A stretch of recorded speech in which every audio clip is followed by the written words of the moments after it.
Hello, this lecture is on the civil rights movement. The civil rights movement, experiencing moderate success in the 1950s, gained momentum in the 1960s. Emotional events in the South, many televised, aided the civil rights movement by inciting more Americans to challenge the notion of a racial hierarchy. The Birmingham jail letter of Martin Luther King Jr. articulated the contradictions of a free America that allowed fewer freedoms for African Americans. But in 1965 and after, violent images of urban protests and more militant forms of Black leadership resulted in the polarization of the American public and disenchantment with reform.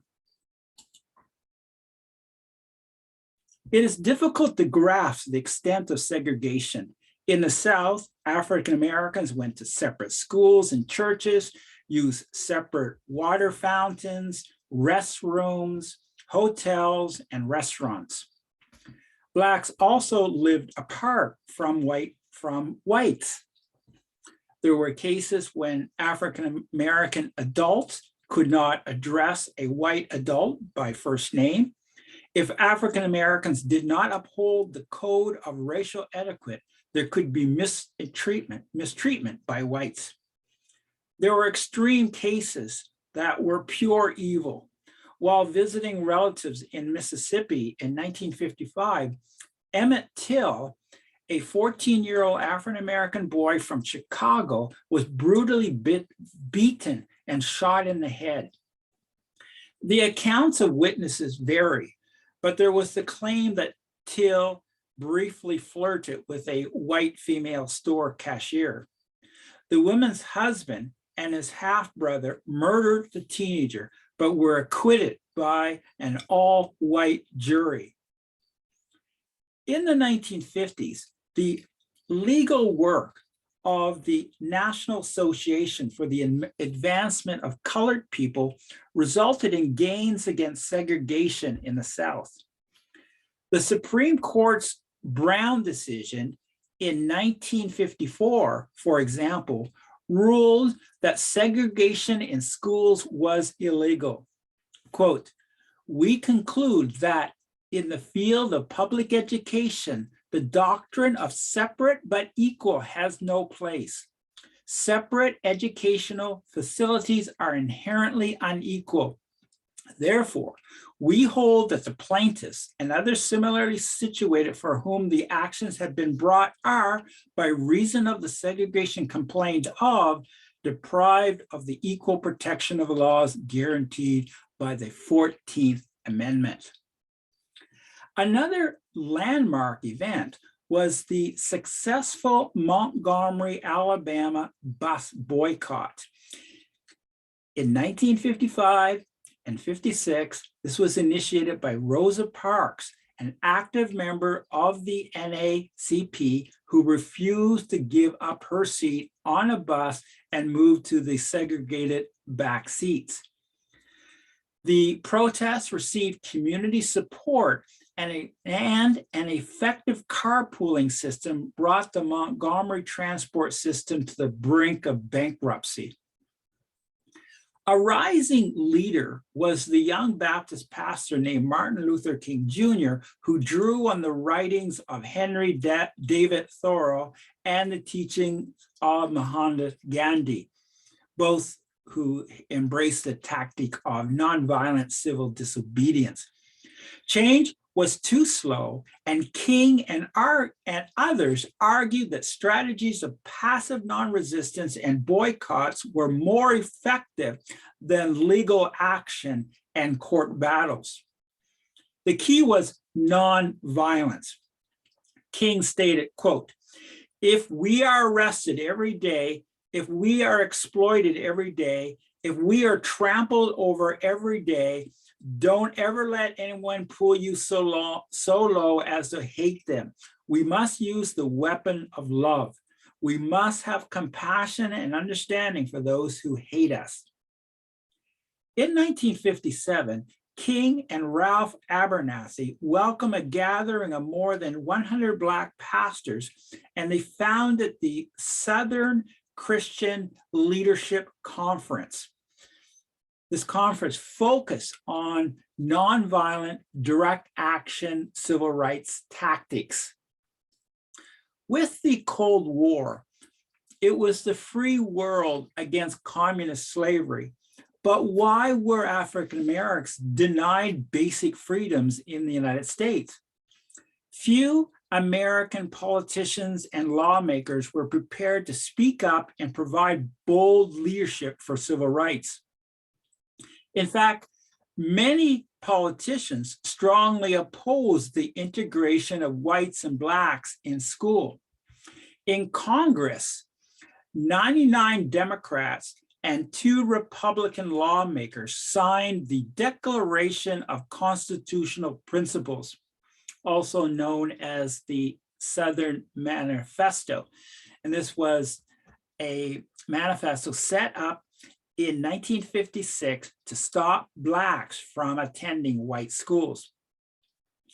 At the same time, there were Southern politicians who developed a bunker mentality against any outside forces. For example, Democrat Governor Orville Faubus ordered Arkansas's National Guard to prevent any black teenagers from attending Little Rock's Central High School. In response, President Dwight Eisenhower federalized the National Guard and sent units of the 101 Airborne to escort 9 black students into the school. Fighting to preserve the Jim Crow system, Southern segregationist attitudes hardened, and major change did not take place until the 1960s. It is important to note that approximately 90% of households in the United States had television sets in 1960. Television reporting of the horrible treatment of protesters enlightened many Americans of the hardships that African Americans faced. In the 1960s, could a new president improve the lives of African Americans? President John F. Kennedy's youthful confidence, a carefully cultivated image captured on television, and his ringing assertions promised much. With his New Frontier domestic program, Kennedy appeared to offer hope. But Kennedy turned his energies not to the civil rights movement, but to other issues such as the Cold War, in particular the defense budget, which was increased by 20%. Consequently, the victories for the civil rights movement were won without much assistance of the Kennedy administration. Civil rights gains depended on the actions of many African Americans and white Americans at the grassroots. In February 1960, less than 1 year before Kennedy's inauguration, 4 black male North Carolina college students staged a sit-in at a downtown Woolworth store. They challenged the policy that prevented black customers from sitting at a lunch counter to eat a sandwich or drink a cup of coffee. One participant said, "I probably felt better on that day than I felt in my life. I felt as though I had gained my manhood, so to speak, and not only gained it, but had developed a lot of respect for it." The event initiated a movement that began to shape the foundations of segregation.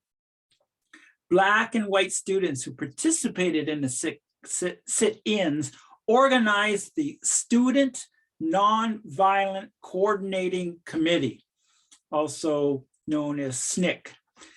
So the Student Nonviolent Coordinating Committee was set up to challenge segregation.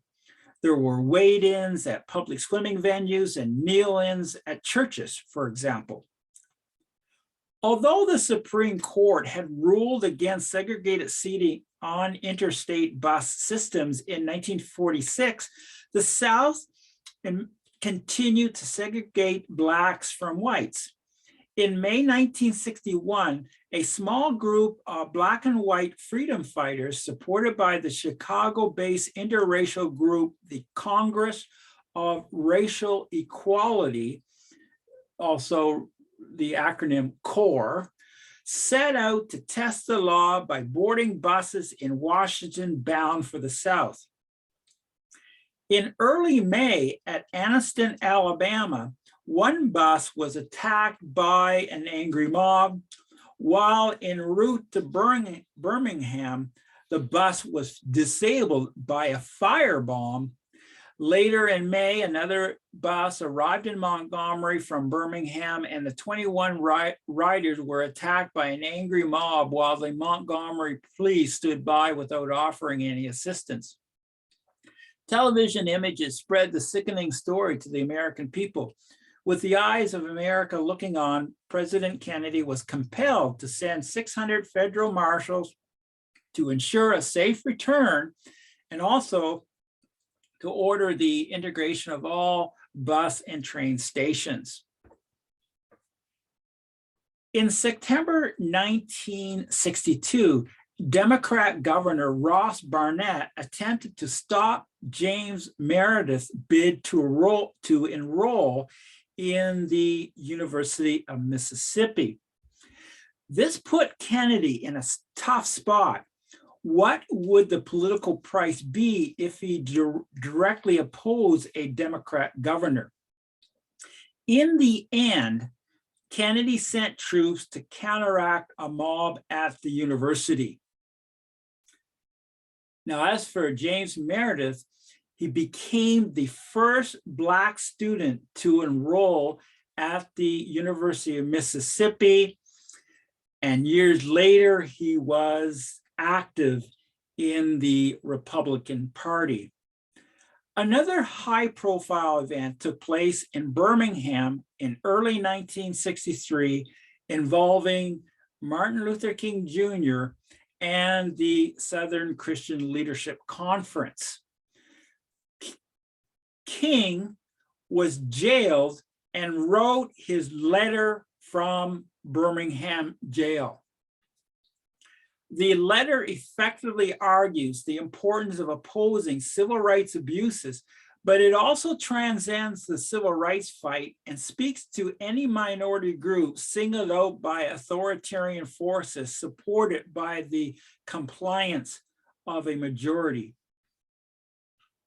And some of the statements that one can use in any case of a face-off between a minority group and a larger authoritarian supported by a majority are as follows. Quote, "You may well ask, why direct action? Isn't interrogation a better path? You are exactly right in your call for negotiation. Indeed, this is the purpose of direct action. Nonviolent direct action seeks to create such a crisis and establish such creative tension that a community that has constantly refused to negotiate is forced to confront the issue. It seeks so to dramatize the issue that it can no longer be ignored. We know through painful experience that freedom is never voluntarily given by the oppressor. It must be demanded by the oppressed. One may well ask, how can you advocate breaking some laws and obeying others? The answer is found in the fact that there are two types of laws. There are just and there are unjust laws. I would agree with St. Augustine that an unjust law is no law at all. King further explains, any law that uplifts human personality is just. Any law that degrades human personality is unjust. I submit that an individual who breaks a law that conscience tells them is unjust and willingly accepts the penalty by staying in jail to arouse the conscience of the community over its injustice, it is in reality expressing the very highest respect for law. We can never forget that everything Hitler did in Germany was legal. Oppressed people cannot remain oppressed forever. The urge for freedom will eventually come. Soon after King's release, there was a demonstration that included Black school children. Racist police commissioner Eugene Bull Connor sent his men with clubs and police dogs and firemen with powerful fire hoses with a water pressure of 100 pounds per square inch. And these were used to disperse the protesters.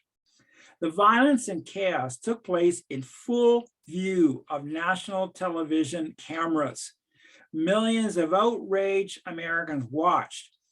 According to historian Arthur Schlesinger, Bull Connor's police dogs accused the conscience of white America in terms which could no longer be ignored.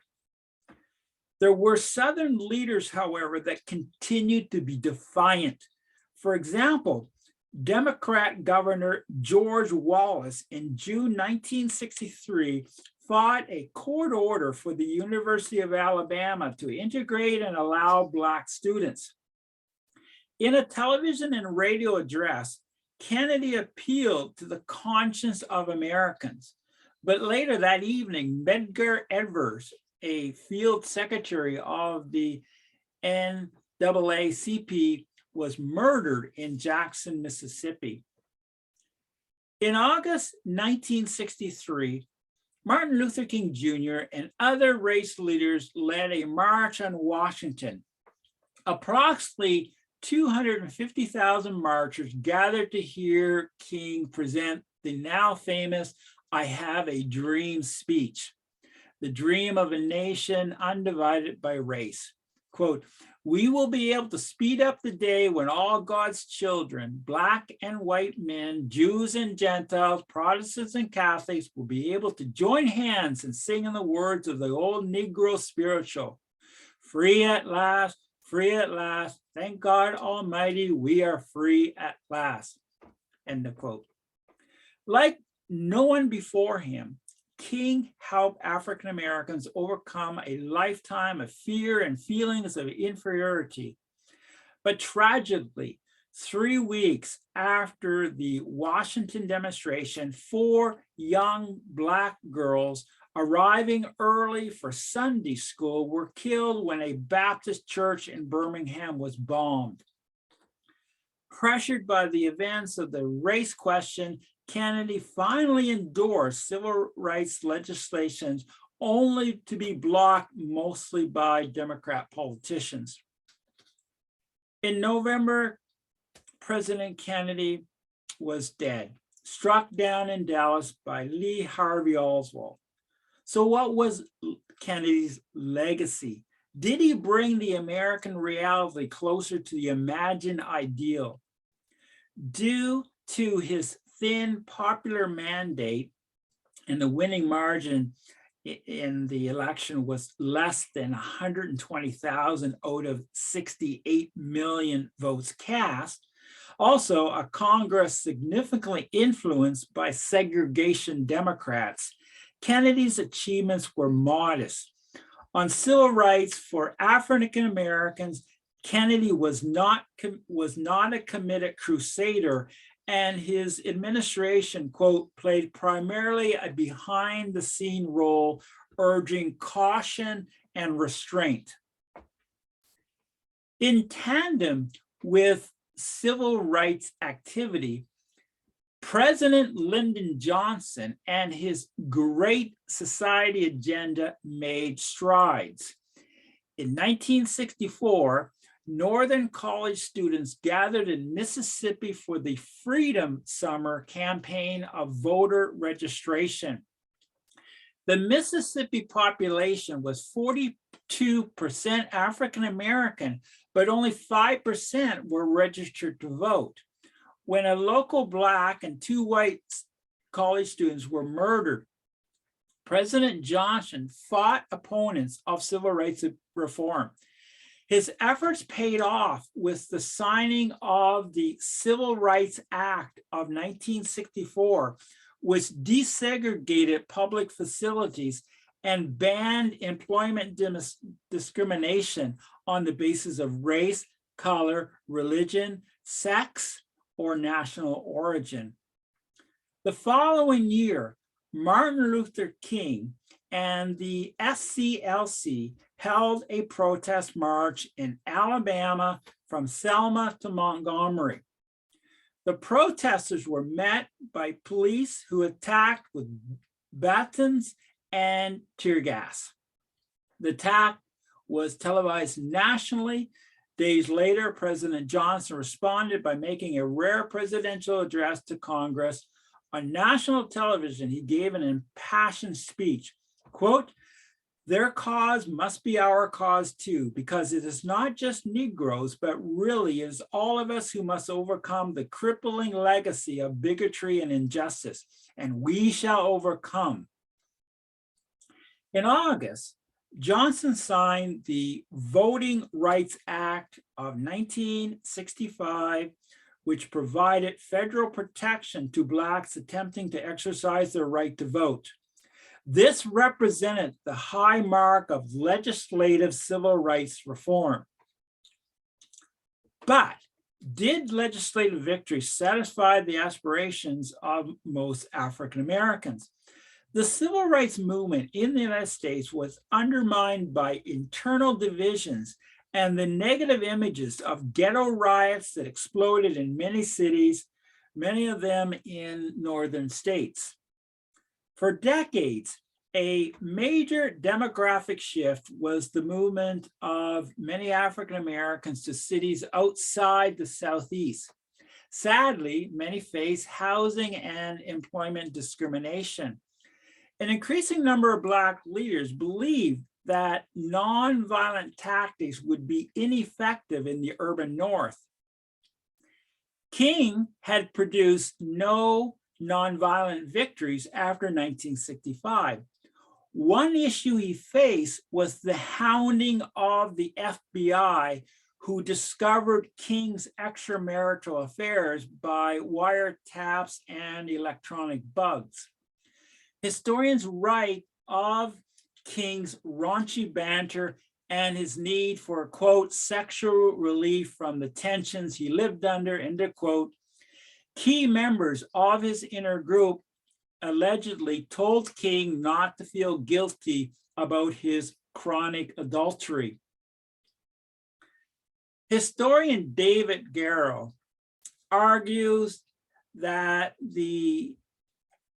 this issue requires extensive historical review. At the same time, the contributions to the SCLC fell sharply. The number rose of Blacks who favored militant action over moderation. Urban violence was initiated by Blacks themselves in an effort to destroy, quote, to destroy what they could not stomach and what civil rights legislation seemed unable to change, end of quote. An emerging Black nationalism fragmented the civil rights movement and beyond repair. Those representing Black power promoted racial distinctiveness rather than assimilation. Even the relatively moderate SNCC became more radical under the leadership of Stokely Carmichael and H. Rap Brown. The SNCC, again, SNCC, banished whites from its ranks. Other radical expressions were Malcolm X and the Nation of Islam, and the Black Panthers headed by Huey Newton, Bobby Seale, and Eldridge Cleaver. And Stokely Carmichael later joined the Black Panthers. The Black Panthers embraced Marxism. Former leftist David Horowitz had a stark message about the Black Panthers. He writes in one of his books, quote, "The Stalinists and the Panthers may have operated on stages vastly different in scale, but ultimately their achievements were the same. Stalin and the Panthers were ruthless exploiters of the radical dream. Just like our forebears, my comrades and I were credulous idealists who had served a criminal lie," end of quote. Hatred, anger, and violence were also abundant at various race riots in American cities. In August 1965, the Black Watts area of Los Angeles witnessed 50,000 Blacks venting anger. The riot, the looting, and the killing of 34 and injuring of over 1,000 people unfolded over 6 days and nights. The riot, which became a television spectacle, had occurred in the wake of the greatest legislative victories for Black Americans in over 90 years. Liberal commentators were stunned. They thought they had achieved much for African Americans. The following year, so in 1966, racial riots erupted in Chicago and 40 other cities. Police killed 25 Blacks at Newark, New Jersey. In 1967, Detroit was mired in violence. When Martin Luther King was gunned down in April of 1968 in Memphis, Tennessee, riots erupted in over 60 cities. Not even President Johnson's Great Society reforms seemed to make much of a positive difference. His Great Society offered major new social programs targeting healthcare, welfare, urban development, and education, to name only a few. It was believed that these reforms would improve the lives of African Americans. Enacted by Congress in 1965, Medicare and Medicaid provided health care for older and poor Americans. In his first State of the Union address on January 8, 1964, Johnson had declared, quote, "Let this session of Congress be known as the session which did more for civil rights than the last 100 sessions combined, as the session which declared an all-out war on human poverty, as the session which finally recognized the health needs of our older citizens, as the session would help to build more homes, more schools, more libraries, and more hospitals than any single session of Congress in the history of our republic."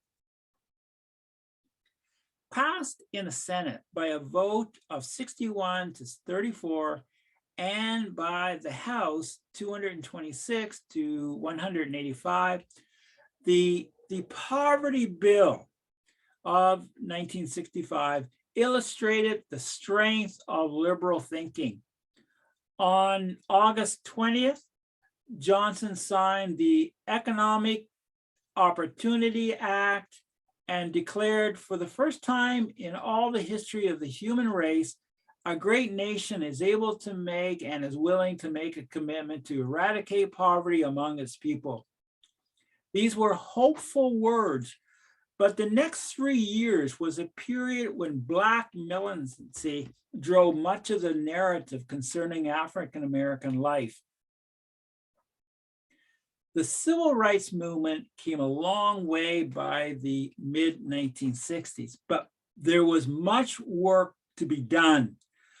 Unfortunately, Black militant and separatist forces stalled any significant forward momentum after 1965. Rioters noisily made news, and Americans could not escape the rising tempo of violence and of the turbulent 60s.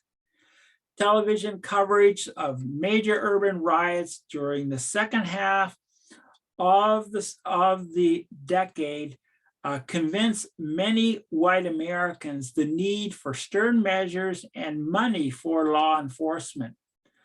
Complicating the ordeal was the increasingly unpopular Vietnam War.